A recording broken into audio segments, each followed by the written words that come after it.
আসসালামু আলাইকুম। তো আজকে চলে আসছে একটা তরমুজ নেওয়ার জন্য আমাদের চম্পকনগর বাজারে। তো বাজার আইসা দেখি আমাদের বাজারের একজন পরিচালক বলতে পারেন, আমাদের মামা মীর আলী আজম মামা দেখলাম বাজারে আছে, বাজার করতেছে। তো হঠাৎ করে মামার সাথে যত দেখা হয়েছে মামার জিঙ্গায় আমাদের চম্পকনগর বাজারটা এখন আগের থেকে কিরকম উন্নত বা কীভাবে চলতেছে এই বিষয়ে কিছু একটা বলেন। আসলে আমার মামা, আসলে উনি আমার, আমি মামা না, উনি আমার মামা। আচ্ছা, বয়সে কম হওয়ার কারণে আমি আসলে মামু মধু মধু আসলে সবকিছু চলে সিন্ডিকেটে। মধুটাতে কি দেখাচ্ছে, এটাতে হয়তো ইনজেকশন দেওয়া থাকতে পারে। এই ব্যবসায়ী হয়তো বুঝবে না, যারা ব্যবসা করে করতে গুয়ার থেকে হয়তো বা মধুটা আবার দেখাও, গুয়ার থেকে দেখা যাচ্ছে অনেক তরমুজ আমরা কিনি, অনেক তরমুজ কিনি দেখি বাড়িতে যে যখন খাবার খায় তখন যে তরমুজের মধ্যে রং লেগে থাকে। ডিসকাউন্ট দিছে এই যে লোক চম্পকনগর বাজারে ডিসকাউন্ট মাত্র 200 টাকা দত্তরা তরমুজ। এতদিন তো খেজুর বিক্রি করতে, এখন আবার তরমুজ বিক্রি করতে। কিন্তু তরমুজ বিক্রি একটা ইতিহাস আমি বলে রাখি, ফেরাউন কিন্তু তরমুজ বিক্রি করতে করতে কোটি কোটি টাকার মালিক হয়েছিল, যার পরে সে ফেরাউন নামে খাইতে হয়েছিল।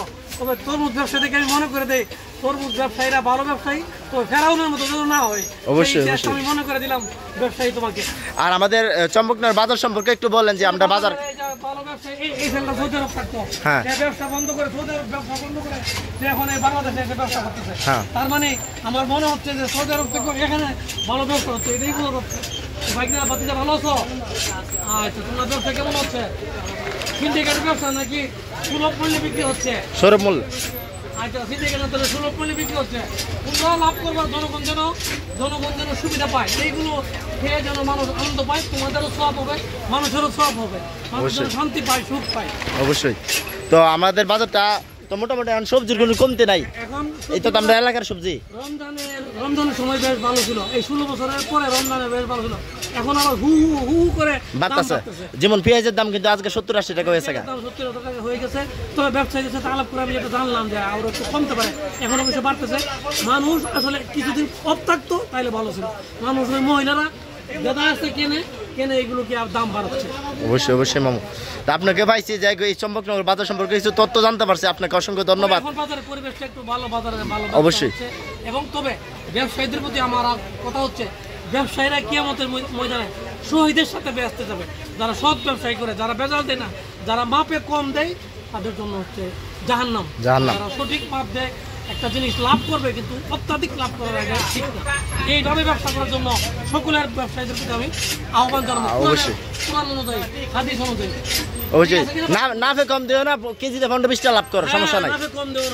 কেজিতে 20 টাকা লাভ করো, তাও দুঃখ নাই। এই যে গাজর, অনেক গাজর, এই বাতিতে অবশ্য ভালো গাজর দেখা যাচ্ছে খুঁড়া হয়ে যায়, মানুষকে খুঁড়া অকার্যকর গাজর দিয়ে, কলা দিয়ে, ঢেঁড়স দিয়ে, লুব্বা দিয়ে, টমেটো দিয়ে, মূলা দিয়ে মানুষকে প্রতারণা করে।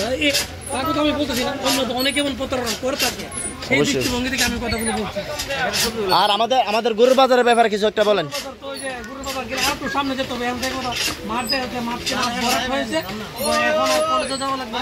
এই মাঠের মধ্যেই এই গরুর বাজার চলবে। আগামীতে যারা গরুর বাজার আনবেন তাদেরকে আমি অনুরোধ করবো, গরুর বাজারে এসে ভালো মাঠ পাবেন এবং ব্যবসায়ীদেরকে ধরবো, বাজারে যারা কমিটি আছে তাদেরকে আরো মাঠটাকে আরো বড় করে ভালো আপনার ইয়া করবেন, 1-2 ফুট ভালো বাড়ানো উচিত যেন এই বিষয়ে আপনি আলোচনা করে দিবেন, আমাদের হয়ে আপনি আলোচনা করবেন। আমি কমিটির সাথে যথাযথ প্রক্রিয়া আলোচনা করব। অবশ্যই ধন্যবাদ।